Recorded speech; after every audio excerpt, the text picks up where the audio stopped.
ये मैं समझता हूं ये बहुत ही महत्वपूर्ण है। वैक्सीन को लेकर जो विश्वास इस चर्चा में नजर आया है वो कोरोना के खिलाफ देश की लड़ाई को और मजबूत करेगा।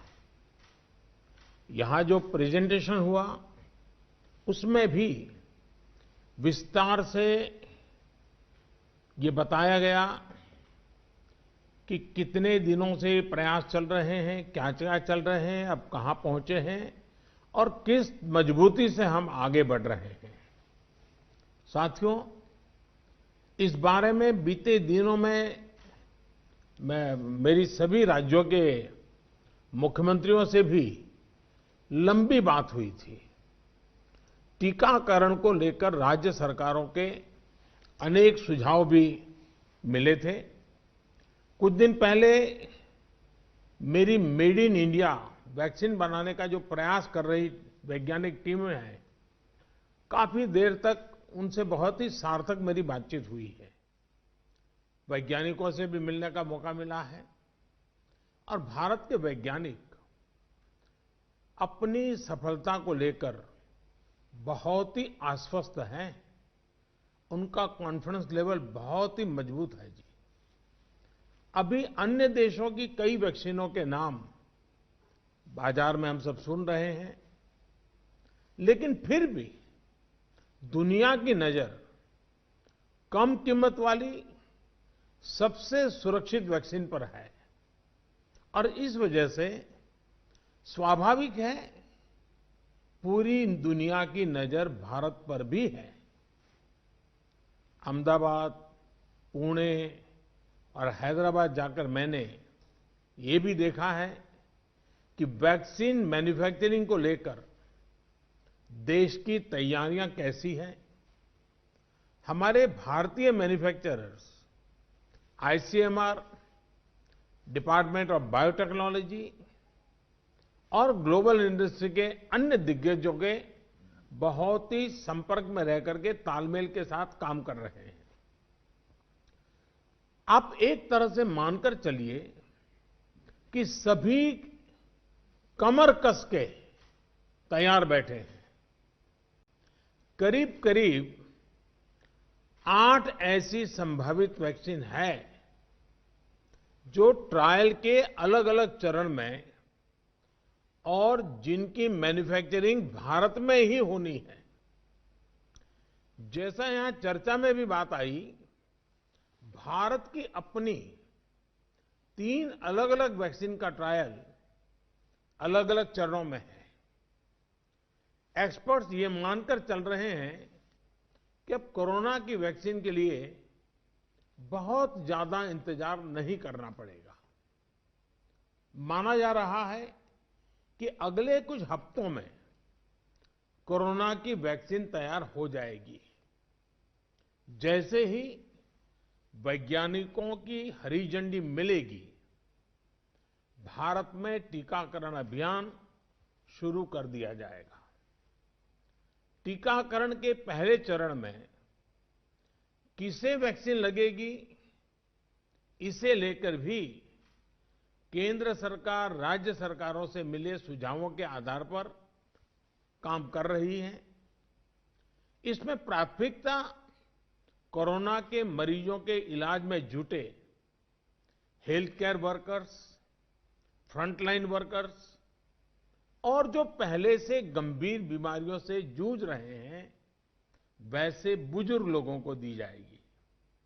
साथियों, वैक्सीन के डिस्ट्रीब्यूशन को लेकर भी केंद्र और राज्य सरकार की टीमें मिलकर के काम कर रही हैं। भारत के पास वैक्सीन डिस्ट्रीब्यूशन एक्सपर्टाइज और कैपेसिटी भी है। दुनिया के अन्य देशों के मुकाबले इस क्षेत्र में हम बहुत बेहतर हैं। हमारे पास टीकाकरण के लिए दुनिया का बहुत बड़ा और अनुभवी नेटवर्क भी मौजूद है। इसका पूरा लाभ उठाया जाएगा। जो कुछ अतिरिक्त कोल्ड चेन इक्विपमेंट, अन्य लॉजिस्टिक की जरूरत पड़ेगी, राज्य सरकारों की मदद से उसका भी आकलन हो रहा है।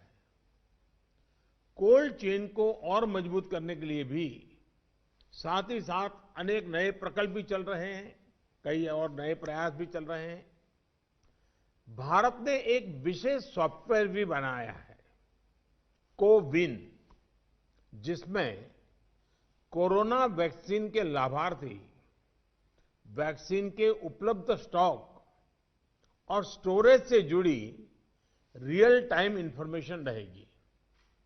भारत में कोरोना वैक्सीन की रिसर्च से जुड़े दायित्व के लिए विशेष टास्क फोर्स का गठन किया गया था और वैक्सीन से जुड़े अभियान का दायित्व नेशनल एक्सपर्ट ग्रुप को दिया गया है। इसमें टेक्निकल एक्सपर्ट्स हैं, केंद्र सरकार के संबंधित मंत्रालयों और विभागों के अधिकारी हैं, प्रत्येक जोन के हिसाब से राज्य सरकारों के भी प्रतिनिधि हैं। ये नेशनल एक्सपर्ट ग्रुप राज्य सरकारों के साथ मिलकर के काम कर रहा है। राष्ट्रीय और स्थानीय हर जरूरत के मुताबिक फैसले नेशनल एक्सपर्ट ग्रुप द्वारा सामूहिक तौर पर लिए जाएंगे। साथियों, वैक्सीन की कीमत कितनी होगी, इसे लेकर भी सवाल स्वाभाविक है। केंद्र सरकार इस बारे में राज्य सरकारों के साथ बात कर रही है। वैक्सीन की कीमत को लेकर फैसला जन स्वास्थ्य को सर्वोच्च प्राथमिकता देते हुए किया जाएगा और राज्य सरकारों की इसमें पूरी सहभागिता होगी। साथियों, एक राष्ट्र के रूप में भारत ने जो फैसले लिए, जिस प्रकार भारत ने तेजी से वैज्ञानिक तरीकों को अपनाया, उसका परिणाम आज दिख रहा है। भारत आज उन देशों में है जहां पर प्रतिदिन टेस्टिंग बहुत ज्यादा हो रही है। भारत आज उन देशों में है जहां पर रिकवरी रेट भी बहुत ज्यादा है। भारत उन देशों में भी शामिल है जहां पर कोरोना की वजह से होने वाली मृत्यु दर इतनी कम है। भारत ने जिस तरह कोरोना के खिलाफ लड़ाई को लड़ा है, वो प्रत्येक देशवासी की अदम्य इच्छा शक्ति को दिखाता है। विकसित देशों, अच्छे मेडिकल इंफ्रास्ट्रक्चर वाले देशों की तुलना में भी भारत ने इस लड़ाई को कहीं बेहतर तरीके से लड़ा है और अपने ज्यादा से ज्यादा नागरिकों की जान बचाई है। हम भारतीयों का संयम, हम भारतीयों का साहस, हम भारतीयों का सामर्थ्य इस पूरी लड़ाई के दौरान अतुलनीय रहा है, अभूतपूर्व रहा है। हमने सिर्फ अपने ही नागरिकों की चिंता नहीं की, बल्कि हमारे देशों के नागरिकों को भी बचाने का हर प्रयास, अन्य देशों के साथ मदद करने का भी काम, हर संभव प्रयास किया गया। साथियों, फरवरी मार्च की आशंकाओं भरे, डर भरे माहौल से लेकर आज दिसंबर के विश्वास और उम्मीदों भरे वातावरण के बीच भारत ने बहुत लंबी यात्रा तय की है।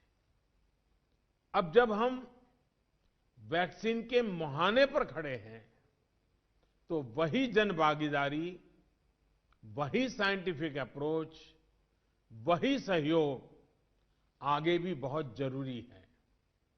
आप सभी अनुभवी साथियों के सुझाव भी समय समय पर भी इसमें प्रभावी भूमिका निभाएंगे। आप सभी जानते हैं कि जब भी इतना व्यापक टीकाकरण अभियान चलता है, तो अनेक प्रकार की अफवाहें भी समाज में फैलाई जाती हैं। ये अफवाहें जनहित और राष्ट्रहित दोनों के विरुद्ध होती हैं। इसलिए हम सभी दलों का ये दायित्व है कि देश के नागरिकों को ज्यादा से ज्यादा जागरूक करें, उन्हें किसी भी अफवाह में बचाएं। इसके साथ ही हम जानते हैं दुनिया में जिस प्रकार से कर्व बदल रहा है और चित्र कहां से कहां जाएगा कोई कह नहीं सकता है। और ऐसे में हमारे जो प्रूवन रास्ते हैं, प्रूवन हथियार है, उसको हमने कभी भी छोड़ना नहीं है। और इसलिए 2 गज की दूरी और मास्क के प्रति भी हम लोगों को लगातार सतर्क करते रहना है। देश ने अब तक जो प्राप्त किया है, किसी भी तरह की लापरवाही उसे नुकसान पहुंचा सकती है।